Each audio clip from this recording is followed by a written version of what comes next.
কিভাবে নিজেকে শক্তিশালী করবেন। আজও আমি নিজেকে বেশি চিনতে পারিনি, তবে আমার ঠোঁটের কোণে আর্টিফিশিয়াল হাসিটা আমার ভীষণ পরিচিত। নিজের মূল্য নিজে না বুঝতে পারলে পৃথিবী আপনাকে মূল্যহীন ভেবে বসে থাকবে। আমি নিজেকে কাঁচের মতো ভাবি না যে সহজে ভেঙে যাবে। আমি হচ্ছি সেই স্ফটিক যা আলোয় ঝলমল করে নিজের পথে এগিয়ে চলে। হাসির আড়ালে লুকিয়ে থাকে শত যন্ত্রণার ছায়া। আমি শুধু নিজের কাছেই সত্য, বাকিরা সবাই ছায়া। যতবার নিজেকে গড়েছি ভাঙা গড়ার সময়ের ছাঁচে, ততবার জেনেছি শক্তি আসে নিঃশব্দ কান্নার পাশেই। যেদিন থেকে আপনি নিজের শক্তি চিনে নিতে পারবেন, সেই দিন থেকে আর আপনার কিছুই হারানোর ভয় থাকবে না। একে অপরকে বোঝার নাম ভালোবাসা, কিন্তু সবার আগে জানতে হবে কিভাবে নিজেকে ভালোবাসতে হয়। আমি যেমনই হই, আমার গল্পটা আমার মতোই অপূর্ণ অথচ অনন্য। নিজেকে হারিয়ে খুঁজি ভিড়ের মাঝে, কেউ বুঝেও বোঝে না এই নীরব সাজে। আমি সবসময় নিজেকে নতুনভাবে খুঁজে পাই, কারণ পুরনো আমি আর এখন সেই আগের মতো নেই। আত্মসম্মান মানুষের জীবনে খুবই গুরুত্বপূর্ণ একটি জিনিস। নিজেকে ভালোবাসা, নিজেকে সম্মান করাই একমাত্র পারে অন্যের কাছ থেকে ভালোবাসা আর সম্মান আদায় করতে। আত্মসম্মান ছাড়া জীবন অর্থহীন। আমি তাই নিজেকে সর্বোচ্চ মর্যাদা দিতে চাই। আমার কাছে সবসময় গুরুত্বপূর্ণ হচ্ছে আমার সেলফ রেসপেক্ট। যেখানে নিজের সেলফ রেসপেক্ট নেই, সেখানে আমি নেই।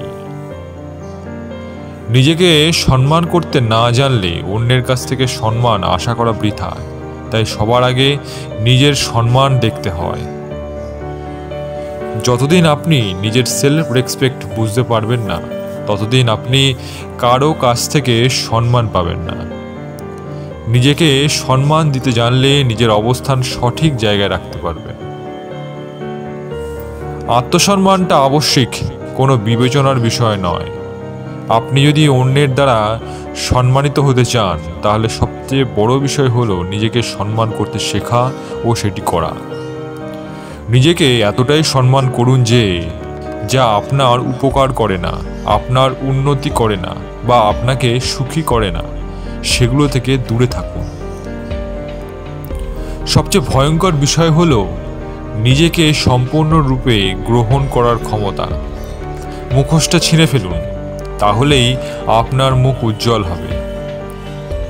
জীবনের সবচেয়ে বড় অনুশোচনাগুলির মধ্যে একটি হলো আপনি নিজে যা হতে চান তার পরিবর্তে অন্যরা আপনাকে যা হতে চায় তা হওয়া।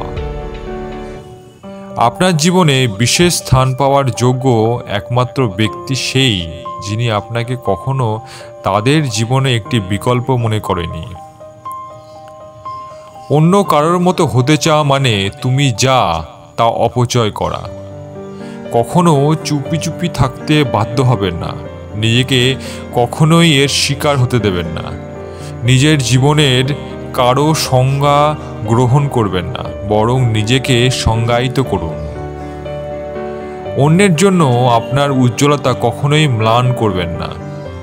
নিজেকে কিছু প্রশ্ন করুন, নিজেকে খোঁজার যাত্রাটা শুরু করুন। আমরা প্রতিদিন নতুন কিছু শিখি এবং প্রতিটি নতুন অভিজ্ঞতা আমাদের ভেতরের দুনিয়াকে আরও বিস্তৃত করে তোলে। বাইরের পৃথিবীর সঙ্গে আমাদের সামঞ্জস্য রেখে নিজের মূল্য এবং ক্ষমতাকে প্রতিষ্ঠিত করাই জীবনের আসল লক্ষ্য। জীবন একটি বহুমুখী চিত্রপট, যেখানে আমরা প্রত্যেকেই নিজের রং দিয়ে নতুন গল্প আঁকি। এই গল্প শুধুমাত্র আমাদের নয়, বরং আমাদের চারপাশের মানুষের জীবনকে ছুঁয়ে যায়।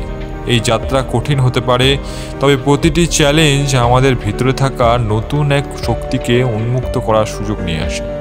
জীবনের প্রতিটি ধাপে নিজেকে এবং অন্যকে নতুনভাবে দেখার ক্ষমতা অর্জন আমাদের যাত্রাকে অর্থবহ করে তোলে। পরিবর্তন সুযোগ নিয়ে আসে, তাই পরিবর্তন হচ্ছে অবশ্যম্ভাবী। একটি শিশু, একজন শিক্ষক, একটি বই, একটি কলম দুনিয়া বদলে দিতে পারে। আজকের ভিডিওটা সবার কেমন লাগলো অবশ্যই লাইক, শেয়ার এবং কমেন্টের মাধ্যমে জানাবেন। আপনাদের পছন্দের টপিকগুলো আমাদের অবশ্যই কমেন্ট করে জানাবেন, যাতে আমরা পরবর্তী সময় এই ধরনের ভিডিও আপনাদের জন্য বানাতে পারি। আজকের মতো বিদায়। সবাই ভালো থাকবেন, সুস্থ থাকবেন, আনন্দে থাকবেন। ধন্যবাদ।